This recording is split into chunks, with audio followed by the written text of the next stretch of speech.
When unaligned ticket queues, cross-tenant license sprawl, unverified cloud backups, and uncoordinated vendor contacts compound, technology management shifts from an operational enabler into an unmanaged enterprise liability.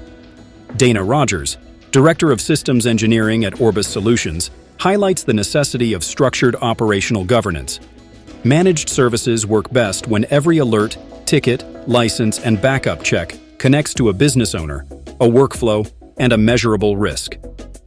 Restoring executive control over expanding IT environments requires transitioning to a proactive managed services architecture that integrates 24/7 endpoint threat monitoring, automated patch management, role-based identity governance, and continuous backup validation. Whether augmenting internal IT capacity through a co-managed support model or establishing fully outsourced infrastructure oversight, establishing clear SLA parameters and single-point vendor accountability prevents administrative friction from delaying core business workflows. Auditing recurring ticket patterns and establishing standardized operational roadmaps enables executive leadership to optimize IT performance, reduce cyber exposure, and ensure long-term business continuity.